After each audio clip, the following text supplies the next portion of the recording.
Hello students, welcome to an academy. I'm Shiv Semwal and today I'm going to discuss the most important topic chemical thermodynamics. बच्चे लोग chemical thermodynamics नाम सुन के लगता है कि बहुत ही ज़्यादा मतलब ये समझिए सबसे कॉम्प्लेक्स टॉपिक है। मैं जितना जानेंगे उतना। तो केमिकल थर्मोडायनेमिक्स को स्टार्ट करने से पहले मैं कुछ बातें बताना चाहूँगा कि केमिकल थर्मोडायनेमिक्स एक ऐसा टॉपिक है केमिस्ट्री में जिसमें न्यूमेरिकल्स, थ्योरी और कभी-कभी लॉजिक्स, कभी-कभी लर्न सारी चीज़ें एक साथ आपके सामने आएँगी। ठीक है? तो मैं शिव सेमवाल आपको ये स्टार्ट करने से पहले कुछ बातें बताना चाहूँगा।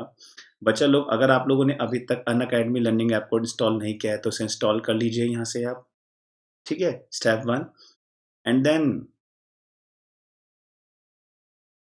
यहाँ से आप जाएँगे प्लस में और प्लस में आप सीधा यहाँ से जाएँगे नीट, नीट यूजी के बाद आपको यहाँ से मिल जाएगा लोग ठीक है? आगे बढ़ते हैं। बच्चा लोग ये मेरा कोड है, आपको ये कोड करना है। इस कोड के क्या बेनिफिट्स हैं, ये मैं आपको बता देता हूँ। हमारे पास ये कोर्सेज हैं 1 मंथ के लिए, 3 मंथ के लिए, 6 मंथ के लिए, 12 मंथ के लिए एंड 24 मंथ्स के लिए, ठीक है? तो यहाँ पे समझ लीजिए यूजुअली मैं प्रेफर करता हूँ बच्चा लोग 12 मंथ और 24 मंथ। 12 मंथ का जो कोर्स है वो है क्लास 12th और आपका ड्रॉपर्स के लिए, और जो आपका 24 मंथ का है कोर्स वो है आपका 9th, 10th एंड 11th। अगर आप मेरे इस कोड का यूज करते हैं तो आपको मिलता है discount for 1 year 34,200 after discount आपको इतना पे करना होगा एंड फॉर 2 ईयर्स आपको पे करना होगा 58,500। ठीक है? अगर आप लोगों ने अभी तक ये कोर्स नहीं लिए हैं तो आप जल्दी से ये कोर्स ले लीजिए। Unacademy number 1 teaching online platform है। जितना जल्दी हो सके टॉप बेस्ट फैकल्टीज यहाँ पे पढ़ा रहे हैं आपके टॉप इंस्टीट्यूट्स के। तो अगर आप अभी तक आप लोगों ने कोर्स नहीं लिया है तो आप जल्दी से इस कोर्स को आप ले लीजिए। ठीक है? चलिए, अब हम आते हैं बच्चे लोग केमिकल थर्मोडायनामिक्स। ठीक है? तो जैसे कि नाम ही है केमिकल थर्मोडायनामिक्स, तो आइए उसके बारे में कुछ बातें जानते हैं। हमने यहाँ पे लिखा बच्चा लोग केमिकल थर्मोडायनामिक्स। आइए इसका मतलब समझते हैं। केमिकल थर्मोडायनामिक्स का मतलब होता है बच्चा लोग, थर्मो मतलब हीट एंड डायनामिक्स मतलब मोशन, मतलब हीट इन मोशन। देखने में कितना इजी लगता है ना कि थर्मोडायनामिक्स हीट इन मोशन, और इसके बारे में जानना उतना ही जरूरी है क्योंकि हीट इन मोशन देखने में तो बहुत इजी लगा रहे, ये तो सर बहुत इजी है, बट बहुत कॉम्प्लेक्स टॉपिक है। सिखाएंगे इसको बहुत ही अच्छे तरीके से, धीरे धीरे, स्टेप बाय स्टेप। अब इसमें कुछ टर्म्स हैं केमिकल थर्मोडायनामिक्स में, जो टर्म्स हमें सबको पता होनी चाहिए। वो टर्म्स हमें पहले पढ़नी पड़ेंगी क्योंकि उन टर्म्स का हर जगह यूज किया जाएगा। आप जब आगे चैप्टर बढ़ते जाएंगे, पढ़ते जाएंगे, पढ़ते जाएंगे, तो वहां पे इसका यूज किया जाएगा। ठीक है? अब क्या है वो, किस किस चीज का यूज किया, वो कौन सी टर्म्स हैं? तो बच्चे लोग वो है टर्म सिस्टम एंड सराउंडिंग। मैंने ये बात यहाँ पे लिख के समझा रखी है कि what is system, what is surrounding, but फिर भी मैं आपको एक बार बताना चाहूंगा कि सिस्टम क्या होता है। तो बच्चे लोग पहले हम टर्म लेके चलेंगे सिस्टम। बच्चे लोग एक बात बताओ, जिस चीज में आप रिसर्च कर रहे हो, जिस चीज को आप स्टडी कर रहे हो, वो है सिस्टम। फॉर एग्जाम्पल आप जैसे मेरा अगर ये वीडियो देख रहे हैं तो ये इस टाइम क्या है, सिस्टम। अब मान लीजिए आपके पास एक कप ऑफ कॉफी है, ये आपके पास एक कप ऑफ कॉफी है, ठीक है? इसमें कॉफी है। अब देखिए मैं इस कॉफी को देख रहा हूं, इस कॉफी में मैं कुछ भी एक्सपेरिमेंटल रिसर्च कर रहा हूं, तो ये क्या हो गया, कप कॉफी क्या हो गया, हमारा सिस्टम। क्या हो गया आपका सिस्टम। तो आप बोल सकते हो the part of the system, the part of universe which is taken into consideration for thermodynamic study. आप जिस चीज को भी एक्सपेरिमेंटल या थियोरेटिकली स्टडीज के लिए कंसिडर कर रहे हैं उसको हम लोग बोलते हैं सिस्टम। तो आप बोल सकते हैं the part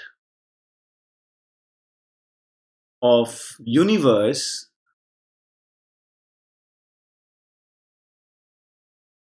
which is taken into consideration, which is taken into बच्चा लोग consideration for thermodynamic thermodynamic study, The part of the universe which is taken into consideration for thermodynamic study is called system. यहां मैंने इसको ऐसे define किया कि for the purpose of experimental and theoretical studies, उसको हम क्या बोलते हैं बच्चे लोग? सिस्टम। क्या बोलते हैं उसको हम? सिस्टम। अब आता है आपका सेकंड, क्या होता है? सराउंडिंग। बहुत इजी है, बहुत ज्यादा इजी है। आप बोल सकते हैं the rest part of the universe is called surrounding. अब इसका जो बाकी का पार्ट, जो बाहर का सिस्टम को छोड़ के जो पार्ट बचता है, वो आपका क्या होता है? सराउंडिंग। तो the rest part of the universe, the rest part of the universe excluding system, क्या लिखेंगे आप? The rest part of, the rest part of the universe excluding system, excluding system. System को छोड़ के जो भी बचा वो क्या होता है बच्चे लोग? आपका surrounding. The rest part of the system universe excluding system is called surrounding. तो आपको क्लियर हुआ? तो हम यहां से एक बात कॉमनली बोल सकते हैं। हम लोग क्या बोल सकते हैं यहां से? एक बात आप बोल सकते हैं, system plus surrounding is equal to universe. System plus surrounding is equal to universe. बस ये बात आपको हमेशा याद रखनी है कि system plus surrounding is equal to universe.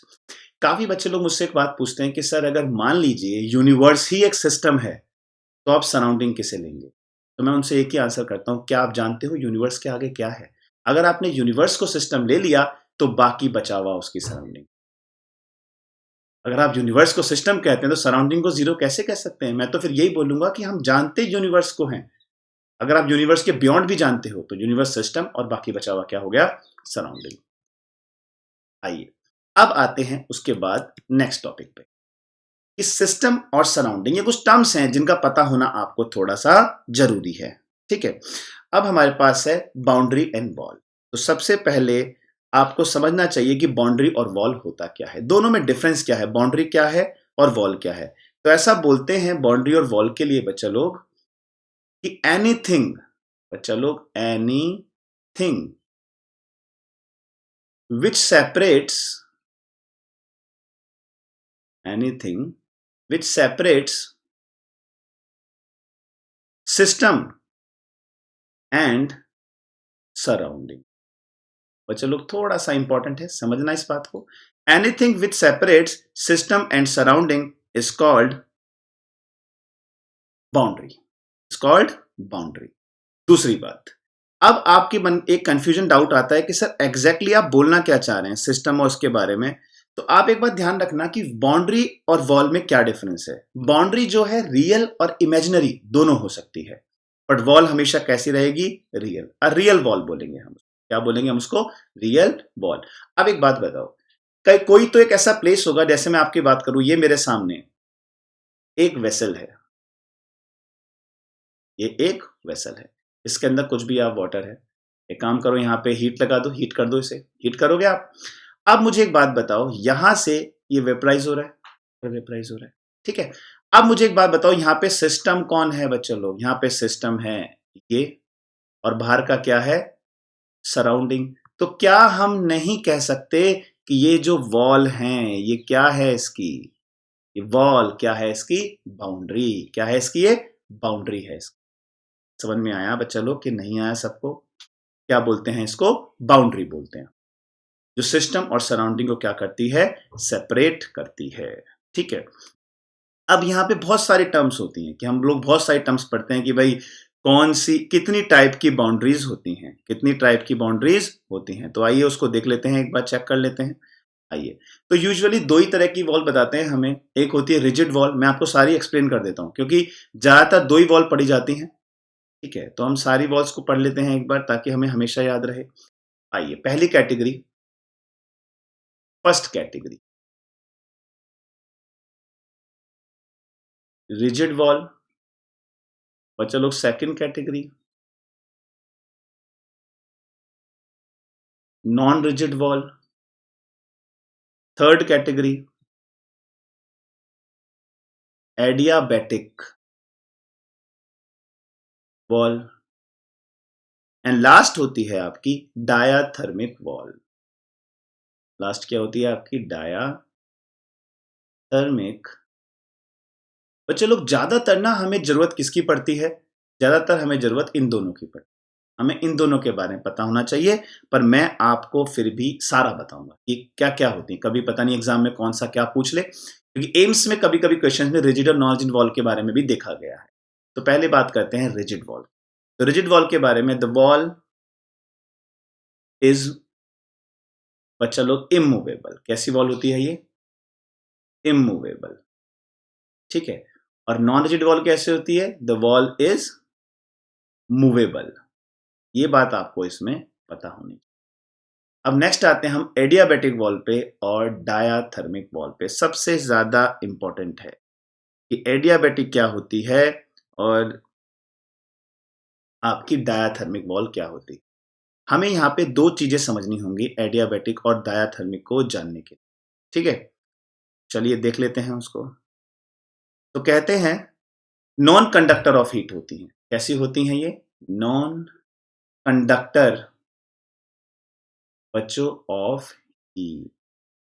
Non conductor of heat. ठीक है। अब मैंने ऐसा क्यों बोला कि मैंने इसको नॉन कंडक्टर ऑफ हीट ही बोल दिया सीधा?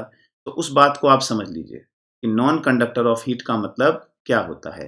मतलब हीट एक्सचेंज होता है अक्रॉस द वर्ल्ड। ठीक है। तो यहां पे कहते हैं Q0 non conductor of heat, heat conduct ही नहीं करेगी यहाँ। और डायाथर्मिक वॉल, अब हम क्या पढ़ते हैं? Diathermic wall. तो डायाथर्मिक वॉल में तो आप सीधा बोल सकते हो कंडक्शन ऑफ हीट होता है। क्या होता है? हीट ऑफ कंडक्शन यहां पे होता है, conductor of.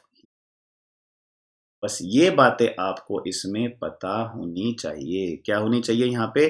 Conductor of heat. ठीक है। तो दो बातें आपको याद रखनी है।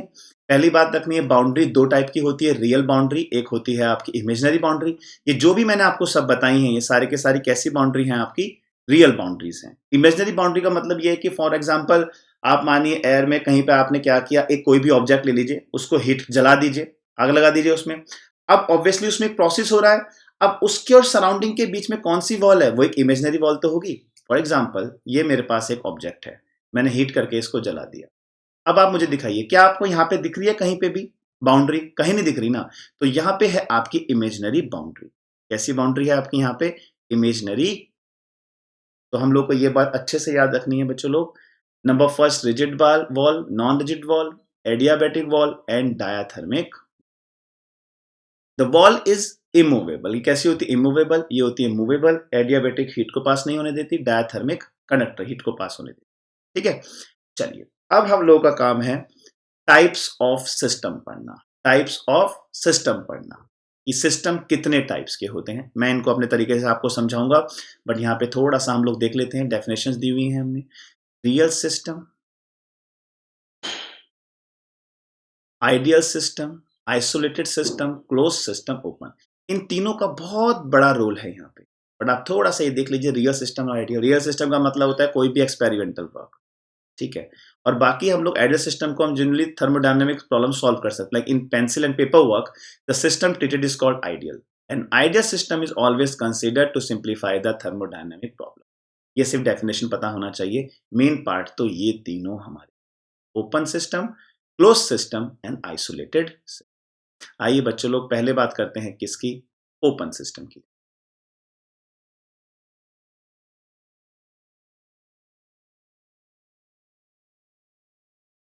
ऐसा बोला जाता है ओपन सिस्टम के लिए कि भाई सिस्टम विच कैन एक्सचेंज, क्या बोलता है? System which can exchange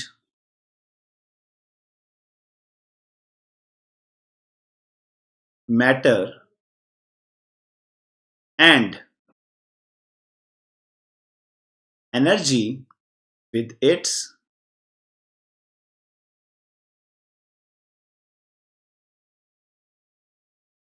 surrounding.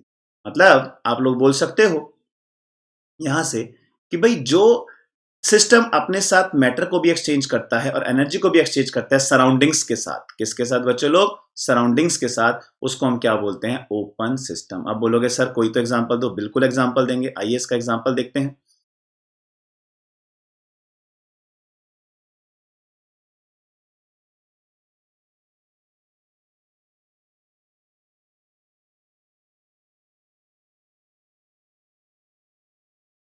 ये हमारे पास एक वेसल है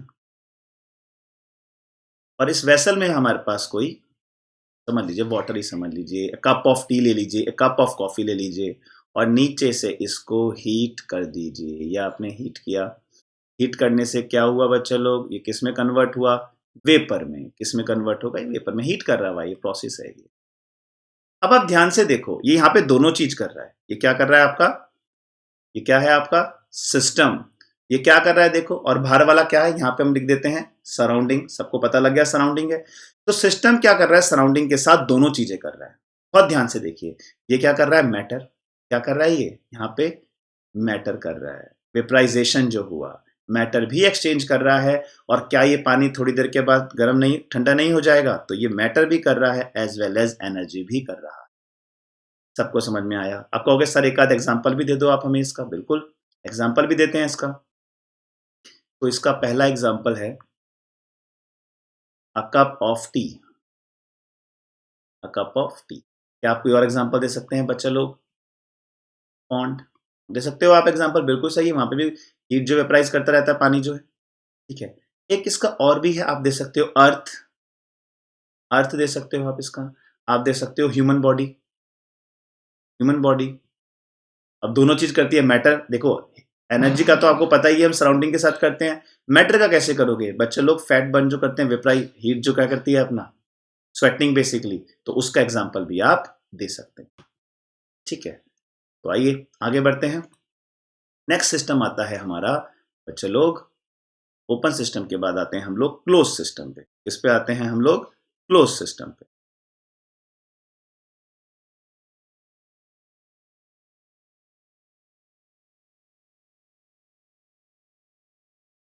सेम। अब क्लोज सिस्टम में क्या करेगा? क्लोज सिस्टम को तो ध्यान से समझिएगा। System which can exchange,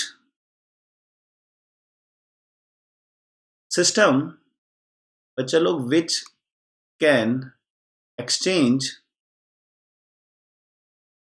only energy, only energy with its surrounding, with its surrounding। मतलब यहां पे क्या हुआ? No exchange of matter. No exchange of matter. आपने मैटर को एक्सचेंज नहीं किया। सिर्फ क्या एनर्जी होगी यहाँ पे? क्या एक्सचेंज करेगा? हम यहाँ मेंशन भी कर सकते हैं, यहाँ पे मैटर, और यहाँ लिख देते हैं हम, और ऊपर लिख देते हैं हम लोग एक्सचेंज। तो बच्चे लोग सब ध्यान से देखो, यहाँ पे क्या मैटर का एक्सचेंज हुआ? यस। क्या एनर्जी का एक्सचेंज हुआ? यस। आइए अब यहाँ पे देख लेते हैं। यहाँ पे हम लिख देते हैं मैटर और यहाँ पे हम लिख लेते हैं एनर्जी। इसमें बहुत ही एक अच्छा कॉन्सेप्ट है जो काफी जगह एम्स में भी मैंने काफी बार देखा है, यूज किया गया है। आइए अब हमारे पास है, क्या यहाँ पे मैटर का एक्सचेंज हुआ? नो। क्या एनर्जी का एक्सचेंज हुआ? यस। तो आइए इस बात को समझते हैं और प्रूफ करते हैं क्यों हमने ऐसा बोला। यह आपके पास फिर एक वेसल है और इस वेसल में हमने क्या कर दिया? थोड़ा सा पानी डाल, चलिए पानी डाल दिया हमने। अब आप एक काम कीजिए, नीचे से बच्चा लोग इसको हीट कर दीजिए। हीट भी कर दिया हमने, पर हीट करने के साथ इस मैटर को ऊपर से क्लोज कर दीजिए। क्या कर दीजिए? इसको क्लोज कर दीजिए। यानी कि जब आपने बच्चे लोग इसे क्लोज किया तो यहां पे हो गया no matter exchange. No matter exchange. मुझे यहाँ पे आप लोगों को एक बात और सिखानी है कि जब आप यहाँ पे लिख दोगे नो मैटर एक्सचेंज, ठीक है, तो यहाँ पे अक्सर बच्चे बोलते हैं, मैंने काफी बार नोटिस किया है कि एनर्जी, एनर्जी, ठीक है, एनर्जी। तो इसको एनर्जी ही बोलना, कभी भी इसको हीट मत बोलना कि हीट एक्सचेंज कर रही है, नहीं, क्योंकि एनर्जी जो है दो फॉर्म में जा सकती है यहां से, या तो जा सकती है हीट पे, या ले सकता है सराउंडिंग उसे वर्क की फॉर्म। तो ये बात कभी मत भूलना।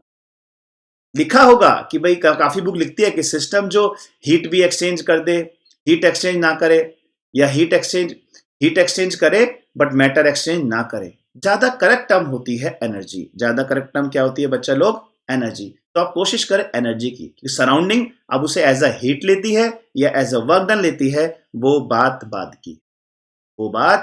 की। चलिए अब बढ़ते हैं अपने तीसरे सिस्टम पे। तो बच्चा लोग तीसरा और लास्ट है हमारा आइसोलेटेड सिस्टम। बच्चा लोग बहुत इजी है। अब जो सिस्टम ना तो एक्सचेंज करे आपका मैटर और ना एक्सचेंज करे एनर्जी, तो हम इसको तो डायरेक्टली भी लिख सकते हैं बच्चों लोग।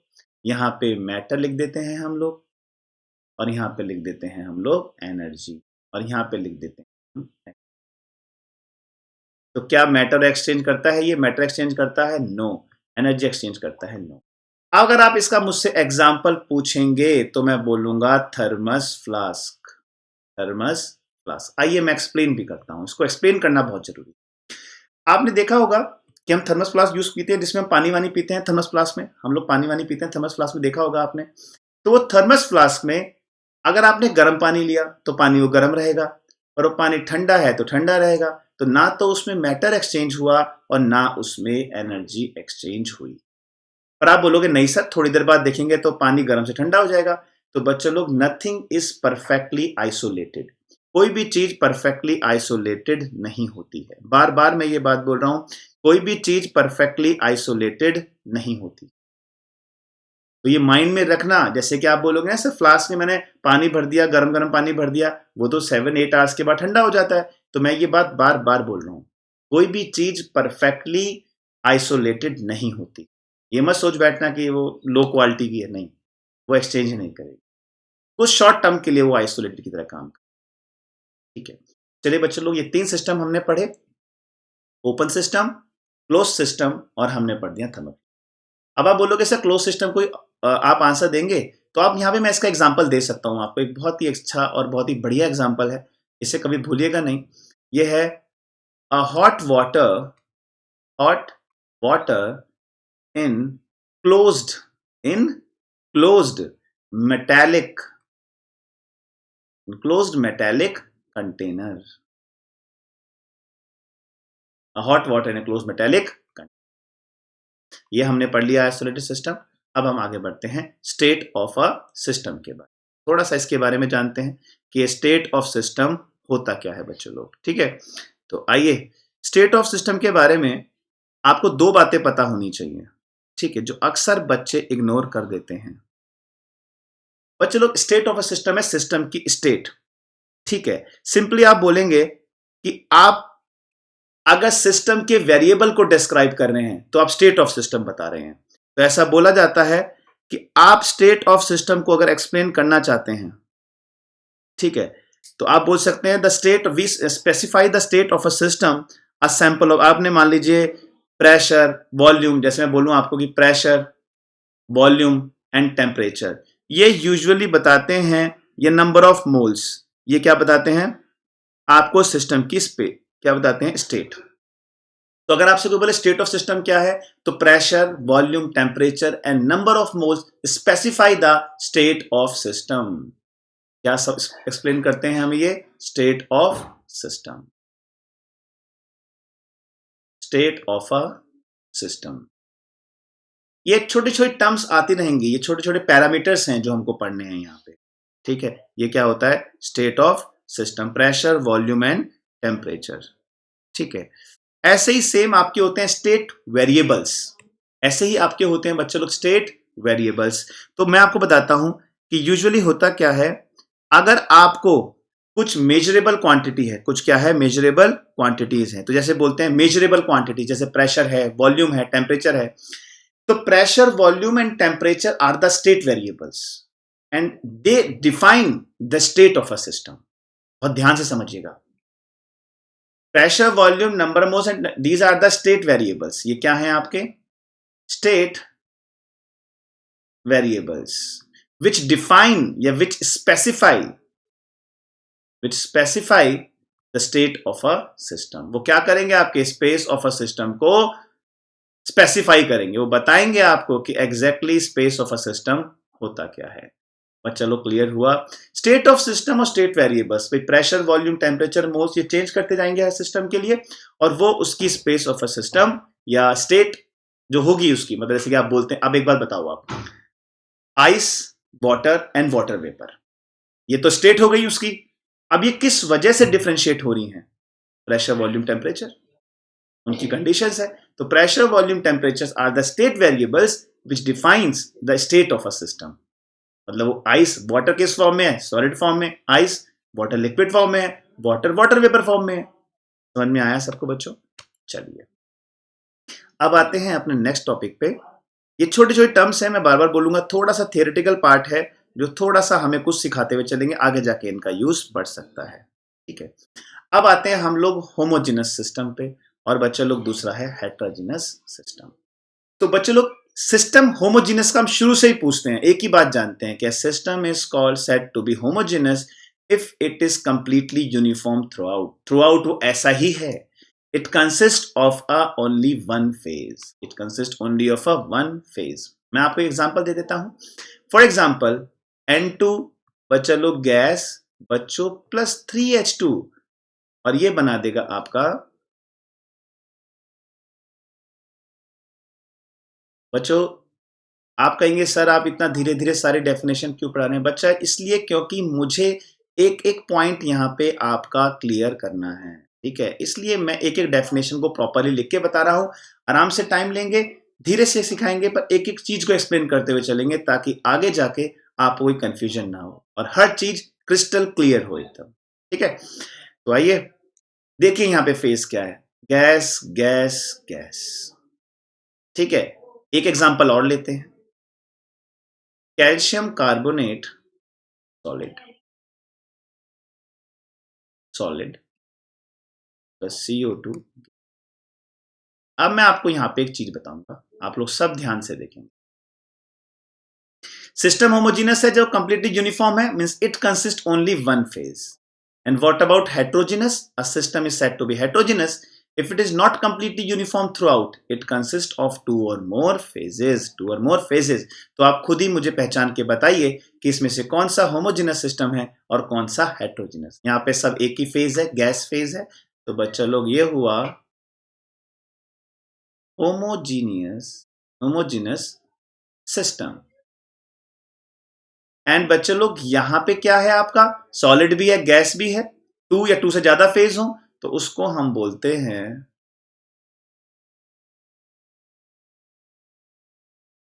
Heterogeneous system. मैं करता हूं कि आपको सबको समझ में आया होगा कि what is homogeneous and what is heterogeneous. तो ये बात हमें पता होनी चाहिए, what is homogeneous and what is heterogeneous. ठीक है, चलिए बच्चों लोग आगे बढ़ते हैं। State function and path function, ये तो बात बहुत ही अच्छी हो गई, हम इसके आ गए हैं स्टेट फंक्शन पाथ फंक्शन पे। बच्चों लोग ये मुझे आपको सिखाना पड़ेगा और ये आपको भी अच्छे से सीखना होगा।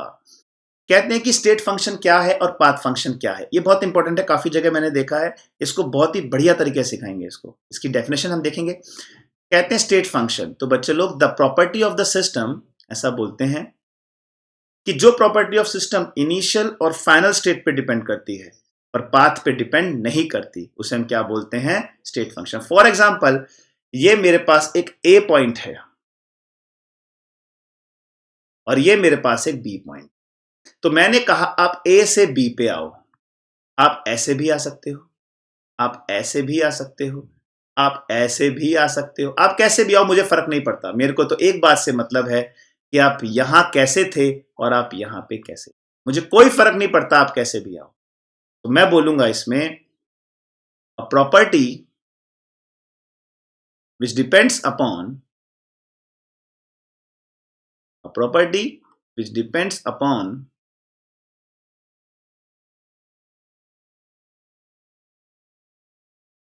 हम यहां पे लिख देते हैं which depends only upon,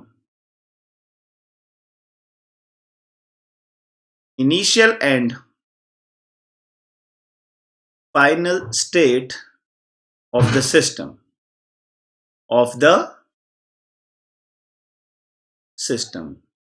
but not on the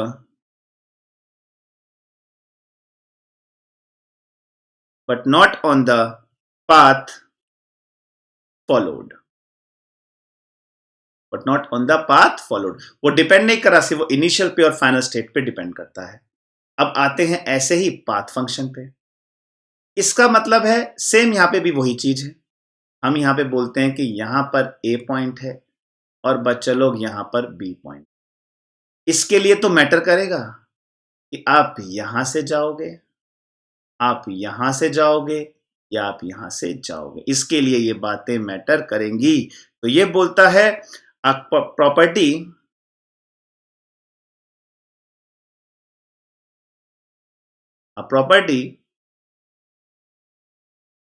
which depends, मतलब वाइस वर्सा है इसका, which depends upon the path followed, it depends upon the path followed but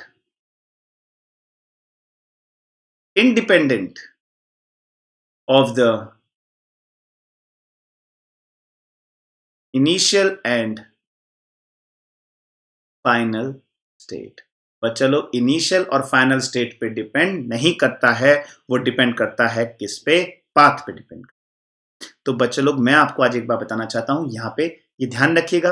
अब आप कहेंगे सर एग्जांपल दे दो तो और मजा आ जाएगा, क्या एग्जांपल है? तो बच्चे लोग एग्जांपल ना एक बार ध्यान रखना, पाथ फंक्शन में हीट एंड वर्क डन, इन दोनों को छोड़ के पूरे थर्मोडायनामिक्स में जो भी है वो सब स्टेट फंक्शन है। वो सब क्या है? आपका स्टेट फंक्शन। तो यहां पे मैं कुछ ऐसे नाम लिखूंगा जो आपने ना तो कभी देखे हैं, जो ना कभी आपने सुने हैं।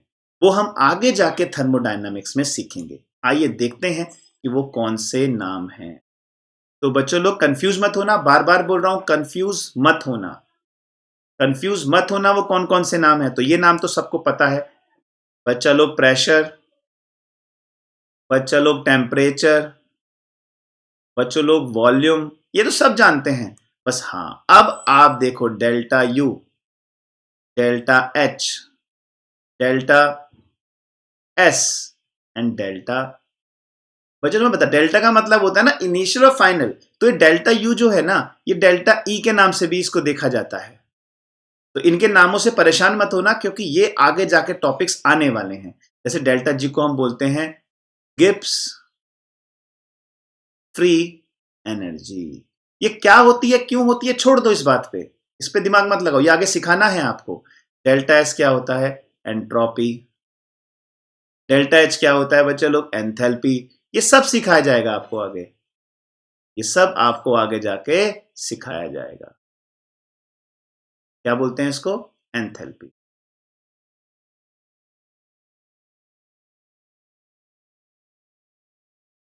और ये डेल्टा ई या डेल्टा यू किसी से भी रिप्रेजेंट कर सकते हैं। इसको हम बोलते हैं इंटरनल एनर्जी। ठीक है, ये दो नामों से। तो आप स्टेट फंक्शन, पाथ फंक्शन में एक बात हमेशा ध्यान रखिए कि the property which depends upon the path followed but independent of the initial and final state. उसके एग्जांपल क्या है? Heat and work. उसको छोड़ के जो भी बचता है बच्चों लोग, वो सब क्या हो जाता है? आपका स्टेट फंक्शन। क्या हो जाता है? आपका स्टेट फंक्शन। चलिए आगे बढ़ते हैं। आइए बच्चों, एक्सटेंसिव प्रॉपर्टी, ये तो आपका कभी भी पीछा नहीं छोड़ेगी। ये प्रॉपर्टी आपका कभी भी पीछा नहीं छोड़ेगी, ट्वेल्थ में भी चलती रहेगी ये सब चीजें, properties of the system, extensive और इंटेंसिव। आइए, सब हम सिस्टम के बारे में जान रहे हैं बच्चे। हम किसके बारे में जान रहे हैं? सिस्टम के बारे में जा रहे हैं। तो मैं बोलता हूं आपको इसमें व्हाट इज एक्सटेंसिव प्रॉपर्टी। तो बच्चों, जो प्रॉपर्टी डिपेंड करती है, किस पे डिपेंड करती है? Mass of the portion of the system. Mass और द मतलब which depends on the quantity of the system या क्वांटिटी ऑफ द मैटर। जो सिस्टम है उसकी क्वांटिटी पे, उसके साइज पे, उसके मास पे डिपेंड करती है। ठीक है, उसको हम बोलते हैं क्या? Extensive property. और इंटेंसिव प्रॉपर्टी कौन सी होती है बच्चा? जो इंडिपेंडेंट होती है क्वांटिटी ऑफ मैटर पे। तो आप बोल सकते हो एक्सप्लेन भी करेंगे इसको अच्छे से। The properties of the system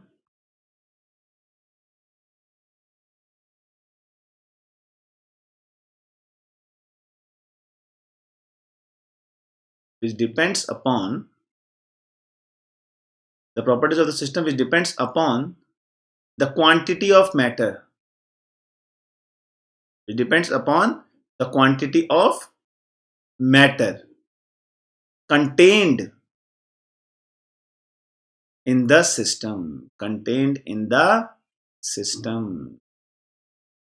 अब बच्चों लोग ये जो मैंने लिखा ना यहाँ पे क्वांटिटी ऑफ द मैटर, इस पे मैं एक बात आपको सिखा देता हूं, आप इसमें कंफ्यूज मत होना। सबसे मेरी रिक्वेस्ट है, क्वांटिटी ऑफ मैटर यहाँ पे दो चीज हो सकती हैं क्या?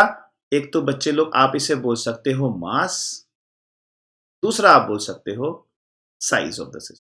दोनों पे डिपेंड करेगा, कंफ्यूज मत करना एग्जाम में इसको। मास ऑफ द सिस्टम, और यहां पे लिखोगे आप the properties of the system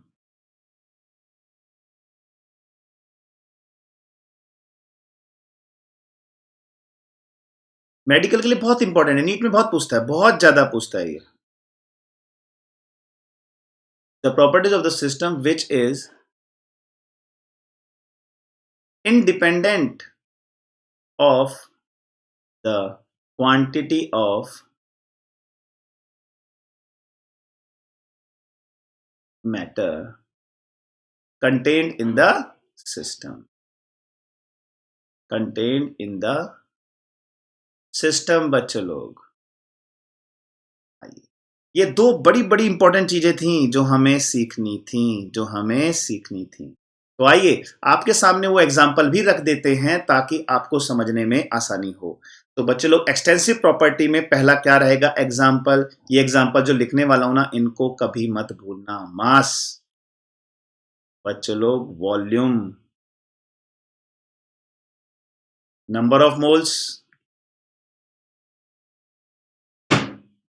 force.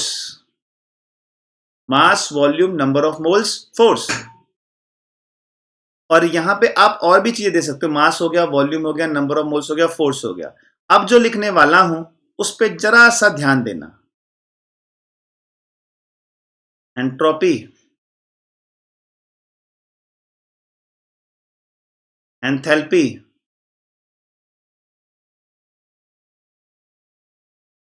Heat capacity, क्या होगा आपका? Heat capacity. तो ये टर्म्स आपको याद रखनी है बच्चों लोग। क्या करनी है आपको? ये टर्म्स याद रखनी है आपको, ये terms, heat capacity.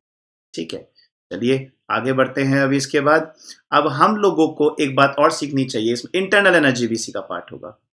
Internal energy भी किसका होगा? यहां पे लिख देते हैं हम इंटरनल।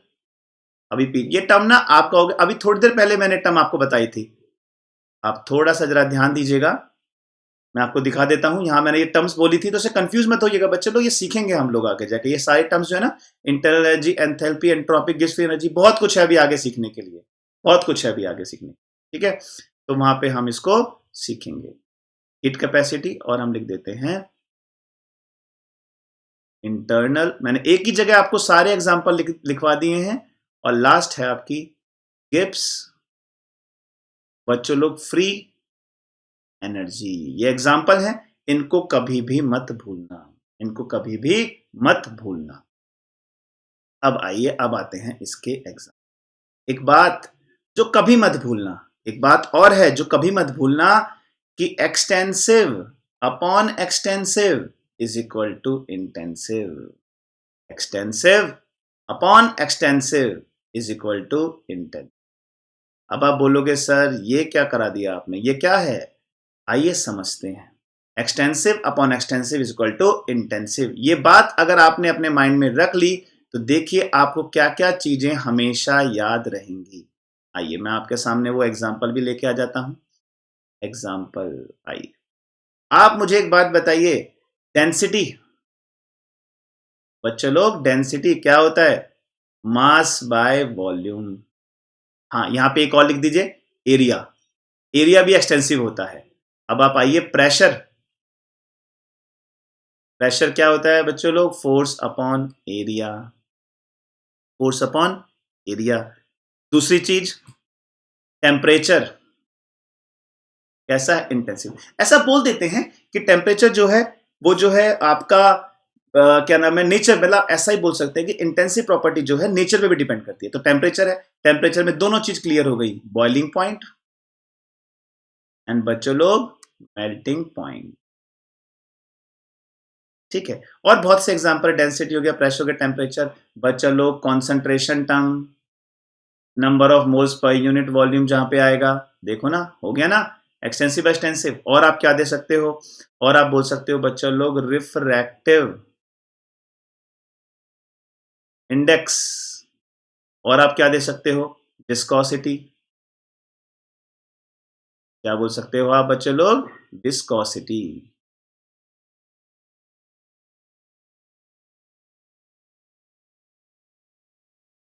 विस्कोसिटी। और क्या दे सकते हो आप एग्जांपल, और बहुत से, बॉइलिंग पॉइंट, मेल्टिंग पॉइंट हो गया। हाँ, अब एक चीज और, एक चीज और मैं यहां पे लिख देता हूं इसे, बच्चों लोग मोलर हीट कैपेसिटी, एंड एक होती है स्पेसिफिक हीट कैपेसिटी।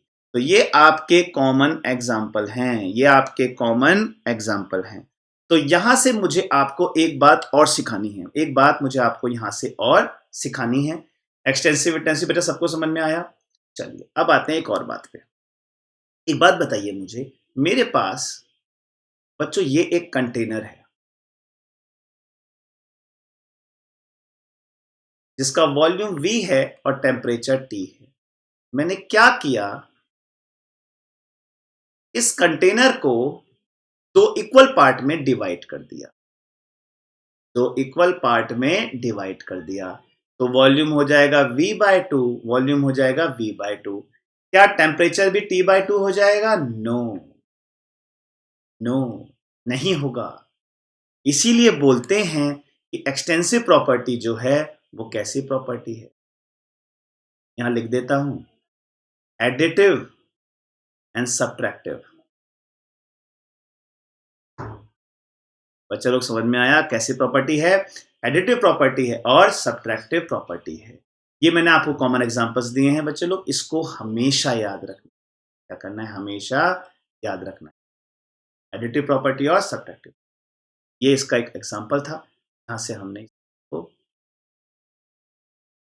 चलिए सबको क्लियर है यहां तक बच्चे लोग, सबको क्लियर हो जाना चाहिए यहां तक।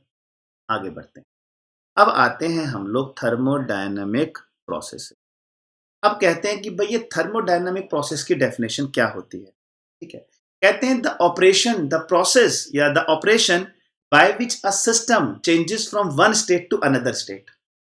अगर सिस्टम एक स्टेट से दूसरी स्टेट में चेंज हो जाए, अगर सिस्टम एक स्टेट से दूसरी स्टेट में चेंज हो जाए तो उसको बोला जाता है प्रोसेस। क्या बोला जाता है उसको, प्रोसेस। तो आइए देखते हैं इसके बारे में। तो पहला हमारा जो प्रोसेस है बच्चों लोग वो है नंबर 1,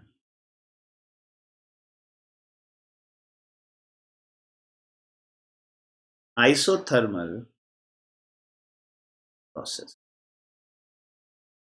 आइसोथर्मल प्रोसेस बच्चे लोग, इसका मतलब क्या होता है, if the temperature remains constant throughout the process, temperature remains constant, temperature बच्चे लोग remains constant throughout the process.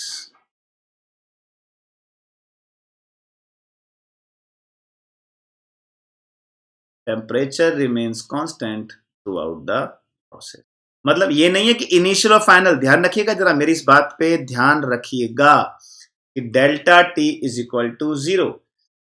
तो बच्चों लोग यहां मुझे एक बात बोलनी है, ये माइंड में मत रखना कि आपका ये पॉइंट है, एक प्रोसेस है ए और ये प्रोसेस गया बी तक, तो ये है इनिशियल कंडीशन और ये है फाइनल कंडीशन।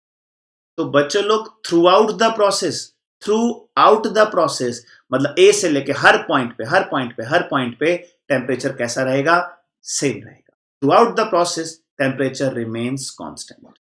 आइए अब आते हैं बच्चों लोग अपनी सेकंड टर्म। सेकंड टर्म है adiabatic process.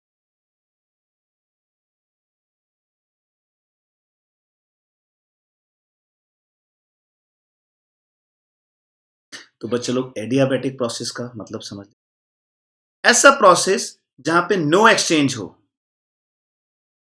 No heat exchange, no heat exchange between बच्चों लोग system and surrounding throughout the process. Same एक ही बात बोलूंगा, throughout the process, throughout the process. तो आप यहां पे बोल सकते हैं कि net d q is equal to 0। मतलब आप ए से लेके बी तक प्रोसेस खत्म किया, ए से लेके बी तक कहीं पे भी हीट का कोई भी एक्सचेंज नहीं हुआ। एक कॉमन प्रॉब्लम मैंने देखी है कि बच्चे लोग पता है क्या करते हैं, हीट को और आपका टेम्परेचर को एक ही चीज मान के चलते हैं। सर टेम्परेचर सेम होगा तो हीट कैसे एक्सचेंज हो जाएगी? बच्चे लोग दोनों अलग अलग आइडेंटिटी है। The hotness and coldness of an object is called temperature. Point I बात में, दोनों को मैच मत करना। ये बहुत बड़ा कंफ्यूजन रहता है बच्चों को, मत करना इस कंफ्यूजन को बिल्कुल भी। तो थर्ड आ गया आपका आइसोबारिक प्रोसेस। आइसोबारिक प्रोसेस में हम लोग क्या लिखेंगे बच्चे लोग? प्रेशर। बच्चे लोग pressure remains constant throughout the process. Pressure remains constant throughout the process.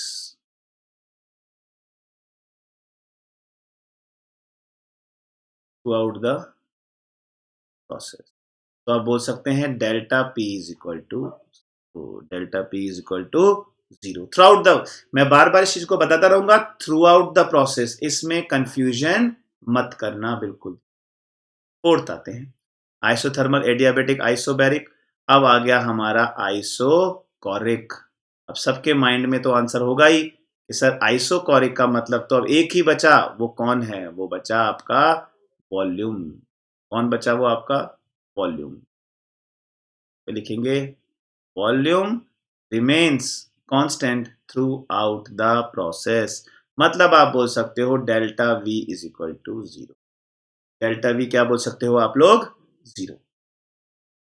चलिए आगे बढ़ते हैं। अभी इसके बाद हमारा एक प्रोसेस और है। क्लियर हो गया सबको? ये इसकी तो आप समझिए हर जगह अभी आते रहेंगे, ये तो अब हर जगह आते रहेंगे, हर जगह आपको यही दिखाई देंगे, isothermal, adiabatic, isobaric and isochoric. ठीक है, चलिए ऐसा ही एक प्रोसेस होता है, ये नाम भी आपको कहीं कहीं पे सुनाई देगा। नंबर 5th,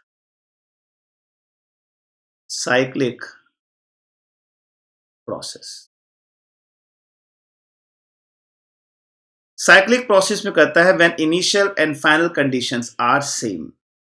मतलब एक बार when initial and final conditions are same, कहते हैं जब नंबर ऐसा हो, मान लो ये ए है, ये लौट के वापस यहीं आ जाए। अब ये ए और ये बी, बच्चा लोग ये दोनों ही साइक्लिक प्रोसेस हैं। Cyclic process is a process in which initial and final conditions are same. In which initial and final conditions are same. तो हम यहां पे इस बात को थोड़ा सा लिख देते हैं। Process in which initial and final conditions are same. अब ऐसा मत सोचना कि सर ऐसा कैसे, एक प्रोसेस आपने स्टार्ट किया और वो एंड में जाके ऐसी स्टेट में पहुंचा कि जहां पे इनिशियल और फाइनल दोनों कंडीशंस कैसी हैं? सेम है, तो उसको हम बोलेंगे साइक्लिक प्रोसेस। पर यहां पे एक पॉइंट बड़ा इंपॉर्टेंट है फॉर साइक्लिक प्रोसेस। और चलो इसको जरा ध्यान से देखना, क्योंकि इसको ना भूलना मत, इसको भूलना मत। और cyclic process, all the state function, all the state function will become 0, क्योंकि स्टेट फंक्शन क्या था, इनिशियल और फाइनल कंडीशंस पे डिपेंड करता था, तो all the state function will become 0। तो cyclic process initial final condition पे सेम रहेगी। अब आपकी जब इनिशियल फाइनल कंडीशन दोनों सेम रहेगी तो सब कुछ आपका 0 हो जाएगा। तो बच्चे लोग, ये आपके थर्मोडायनामिक प्रोसेस थे, इसको भी जरा याद रखिएगा, काफी जगह इसकी जरूरत पड़ने वाली है आप लोगों को। ठीक है, चलिए अब आते हैं हम लोग थर्मोडायनामिक इक्विलिब्रियम। मैंने इसको सबसे बाद में रखा है, रिवर्सिबल और इरिवर्सिबल को, क्योंकि मेन कहानी तो इसी के ऊपर की है कि भाई रिवर्सिबल क्या होता है और इरिवर्सिबल क्या होता है। पहले हम पढ़ लेते हैं थर्मोडायनामिक इक्विलिब्रियम। तो एक बात मैं बताता हूं आपको, a system in which macroscopic property do not undergo change, इसमें कोई भी मैक्रोस्कोपिक प्रॉपर्टी चेंज नहीं होती है, उसको हम बोलते हैं थर्मोडायनामिक इक्विलिब्रियम। तो बेसिकली 3 इक्विलिब्रियम होते हैं हमारे, थर्मल इक्विलिब्रियम, बच्चा लोग मैकेनिकल इक्विलिब्रियम, और बच्चों केमिकल इक्विलिब्रियम। ठीक है, ऐसा बोलते हैं कि सिस्टम को थर्मल इक्विलिब्रियम तब बोलेंगे जब a system is set to be thermal equilibrium, जब हीट का फ्लो ही ना हो वन पोर्शन से अनदर पोर्शन पे, हीट का एक्सचेंज ही ना हो, और हर सिस्टम के पोर्शन में टेम्परेचर कैसा रहे, कांस्टेंट रहे in all part of the system. ठीक है, ये एक टर्म है, डेफिनेशन है, बस पता होनी चाहिए। फिर आता है आपका मैकेनिकल इक्विलिब्रियम। मैकेनिकल इक्विलिब्रियम में हमेशा जहां पे कोई मैकेनिकल, देखिए नाम से पहचानिए, नाम से पहचानिए, थर्मल का मतलब हीट, कहीं पे हीट का फ्लो नहीं हो रहा। अब आते हैं मैकेनिकल पे, नाम से पहचानिए, जहां मैकेनिकल मतलब मैकेनिकल वर्क, जहां पे कोई मैकेनिकल वर्क नहीं हो रहा सिस्टम के पार्ट में, अनदर पार्ट में, इसमें प्रेशर भी सेम रहना चाहिए, कांस्टेंट हर पार्ट में। और केमिकल प्रॉब्लम क्या है, जहां पे composition of various phases in the system remain the same. Composition मतलब वेरियस फेज, मतलब यूजुअली केमिकल इक्विलिब्रियम का मतलब होता है कि जब रिएक्शन का फॉरवर्ड और बैकवर्ड रेट इक्वल रहे, कंपोजिशन दोनों साइड का, रिएक्टेंट और प्रोडक्ट का, और जब आपका एक सिस्टम में तीनों इक्विलिब्रियम एस्टेब्लिश हो जाएं, कौन कौन, जब आपके एक ही सिस्टम में तीनों इक्विलिब्रियम एस्टेब्लिश हो जाएं, thermal, mechanical and chemical equilibrium, तो बच्चे लोग ऐसे सिस्टम को बोलते हैं, ऐसे सिस्टम को हम बोलते हैं कि this system is in thermal equilibrium.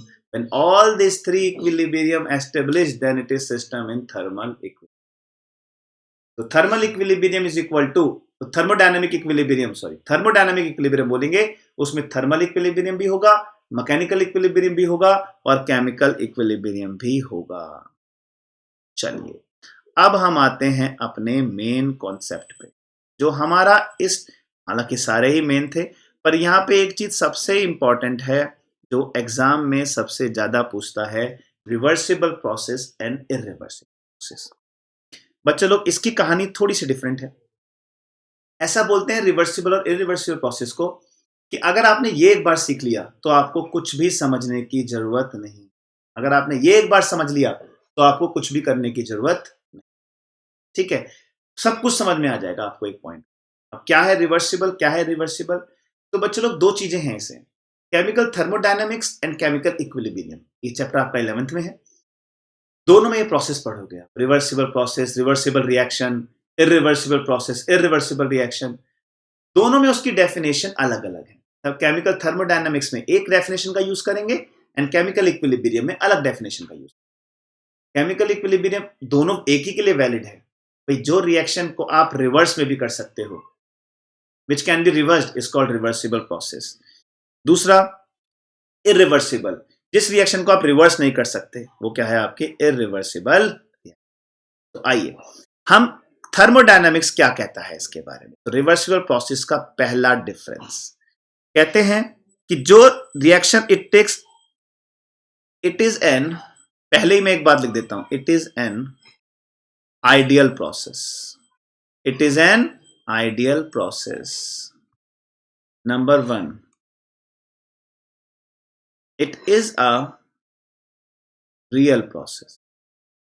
एक आइडियल प्रोसेस है और ये कैसा है, एक आइडियल प्रोसेस है, ये कैसा है, एक रियल प्रोसेस है। ठीक है। नंबर 2, मैं बताऊंगा क्यों आइडियल है, बताऊंगा ये बात कि ये क्यों आइडियल है। It takes infinite it takes infinite time for completion. It takes infinite time for completion. और यहां पे क्या लिखोगे? It takes finite time for completion. It takes finite time for completion. ठीक है, ये एक आइडल प्रोसेस है। आप थर्ड इस बात पे ध्यान दीजिएगा जो मैं बोलने वाला हूं, इसको एक सारे एक्सप्लेन करेंगे। It is an imaginary, it is N imaginary process and cannot be realized in actual practice. In actual practice. अब इसको तो भाई ये तो नेचुरल प्रोसेस होता है, it is a natural process. आइए अब समझते हैं ये सब बातें हम क्यों कह रहे हैं। ये तीनों ही बातें आपस में कनेक्ट करती हैं। ये बच्चे लोग तीनों ही बातें आपस में कनेक्ट करती हैं। वो रियल है, वो आइडियल है। घुमा फिरा के मैं एक ही बात को बार बार बोल रहा हूं। अब आते हैं इसके फोर्थ पॉइंट पे। बस यही समझना है बच्चों, क्या है ये fourth point. It occurs in infinite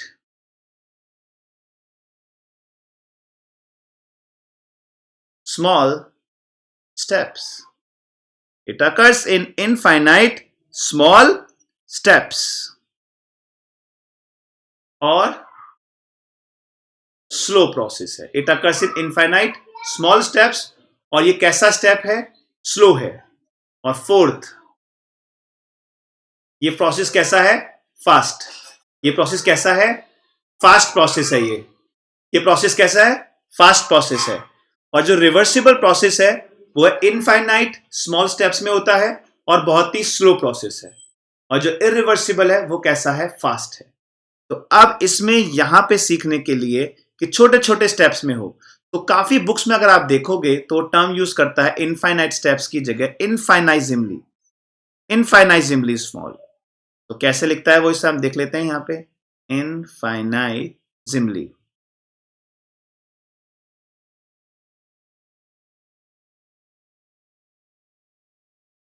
इनफाइनाइजिमली।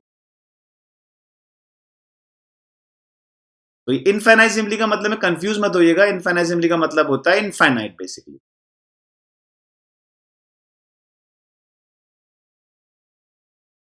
इनफाइनाइजिमली, ठीक है, स्मॉल में, ये फास्ट प्रोसेस। तो आइए समझ लेते हैं कि यहां पे ड्राइविंग फोर्स क्या होता है।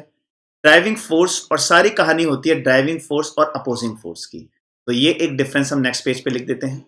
आइए, और यहां से आपको समझ में आ जाएगा क्या होता है। तो यहां पे fifth point, driving force is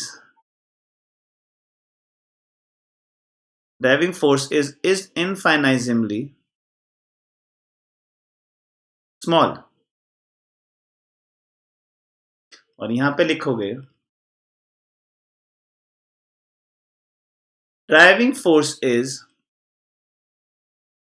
large and finite. बच्चा, अब ये ड्राइविंग फोर्स क्या है, ये अपोजिंग फोर्स क्या है, आइए समझते हैं इस बात को। बहुत इंपॉर्टेंट है ये हमारे पास एक सिलेंडर है। ये हमारे पास क्या है? एक सिलेंडर है। और हमने यहां पे लगा दिया एक पिस्टन। क्या लगा दिया हमने? यहां पे एक पिस्टन लगा दिया। अब आप एक काम करो, इसमें छोटे छोटे पार्टिकल रख दिए हमने 4 पार्टिकल्स रख दिए इसके ऊपर, 1 ग्राम के। ईच पार्टिकल कितने का है आपका? 1 ग्राम का, ठीक है। और इसके अंदर हमने क्या भर दिया बच्चे लोग? गैस है इसके अंदर। अब आप एक काम कीजिए, यहां से एक पार्टिकल को रिमूव कर दीजिए, एक्सपेंशन होगा ऊपर की तरफ, और वापस इसको रख दीजिए, वापस अपनी स्टेज पे आ जाएगा। और अगर मैं इसी प्रोसेस को ऐसे करूं, यहां एक पिस्टन लगा दूं और यहां पे हम लोग भर देते हैं गैस। यहां पे क्या है बच्चे लोग, गैस हमने भर दी। अब इसके ऊपर मैंने क्या किया, बहुत ध्यान दीजिएगा इसके ऊपर, अभी समझने का ये। मैंने 1 ग्राम को हटाया, वापस रख दिया, तो सिस्टम क्या करेगा, अपने हर स्टेप में, इन reversible process system is in equilibrium in every step. Her step में जो सिस्टम है आपका इक्विलिब्रियम में रहेगा। ऐसे ही आपका ये वाला है, यहां पे सिस्टम जो है आपका 2 ही स्टेज में इक्विलिब्रियम में रहेगा, या तो इनिशियल, यहां पे जो आपका इक्विलिब्रियम है in every step,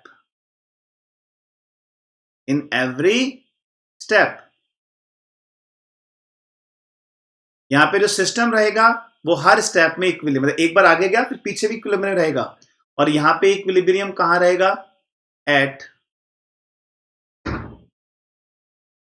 initial and final. कहां पे रहेगा आपका, इनिशियल और फाइनल कंडीशन में। और यहां पे इक्विलिब्रियम कहां रहेगा, इनिशियल एवरी स्टेप। मतलब आपने एक को उठाया, देखो आप वापस भी रख सकते हो। मैंने आपसे क्या कहा, ये एक स्टेयर्स है, किसी एक यहां पे कोई है और उसने यहां पे जंप कर दिया, फिर वो यहां से यहां पे आया, फिर वो यहां से यहां पे। आप अगर आप इस तरह से जंप करते हो, यहां से डायरेक्टली भी आप जंप कर सकते हो, आप इस तरह से जंप करते हो कि जब आप यहां पहुंचे तो यहां से वापस भी जा सकते हो। यहां से वापस भी एक एग्जाम्पल है, उसको बहुत इसमें मत लेके जाना, थोड़ा सा समझने की कोशिश करना। भाई यहां से आप यहां पे वापस आ गए, अगर आप यहां से डायरेक्ट यहां वापस आ गए तो यहां आने के बाद ही आप वापस जा सकते हो। ये तो रियल प्रोसेस यही है ना। अरे भाई हम थोड़ा ना कोई सुपरमैन स्पाइडरमैन है कि हम यहां से आधे में आके फिर वापस जा सकते हैं। हम तो रियल वर्ल्ड में यहां से यहां जाएंगे तो ही तो हम वापस जा सकते हैं स्टेज पे। तो ये स्टेज होती है आपकी इक्विलिब्रियम, बेसिकली कि आप इनिशियल और फाइनल पे ही इक्विलिब्रियम पे हैं। तो इसको हम बोलते हैं रिवर्सिबल प्रोसेस और इसको हम बोलते हैं इरिवर्सिबल प्रोसेस है। ठीक है बच्चा लोग, मैं होप करता हूं आपको आज का लेक्चर बहुत अच्छा समझ में आया होगा। ठीक है, घर पे जाके आप इसका रिवीजन कीजिए, इसके डाउट देखिए आप लोग। ठीक है, एंड आप ये देखिए, अगर आप लोगों ने अनअकैडमी लर्निंग ऐप इंस्टॉल नहीं किया तो यहाँ से आप इंस्टॉल कर लीजिए बच्चे लोग। और ये प्लस है, आप प्लस में जाएंगे और प्लस में जाएंगे आप सीधा किस में, नीट यूजी में। और नीट यूजी से आपको क्या मिल जाएगा बच्चे लोग, सब्सक्रिप्शन। अब बच्चे लोग ध्यान से देखिए, अगर आपको मेरी टीचिंग बहुत अच्छी लगी है बच्चों, आपको अच्छा लगा पढ़ के, तो ये मेरा कोड है शिव लाइव, आप इसका यूज करें। इसके क्या बेनिफिट्स हैं, इसके बेनिफिट्स हैं कि ये कोर्सेज हैं और आपका 1 मंथ, ये मेरा रेफरल कोड है, जैसा मैंने आपको समझाया था इनिशियल स्टेज पे। और मैंने आपको बताया था यहाँ पे कि अगर आप मेरे इस कोड का यूज करते हैं तो आपको यहाँ पे डिस्काउंट मिलता है। ठीक है, for 1 year it will be 34,200 rupees after discount, और फॉर 2 ईयर आपको देना पड़ेगा 58,500। तो बच्चे लोग, मुझे लगता है आपको मेरा ये पढ़ाया हुआ समझ में आया होगा। So keep learning, keep watching Unacademy. दोबारा मिलेंगे केमिकल थर्मोडायनेमिक्स के सेकंड लेक्चर में। Thank you guys, take care.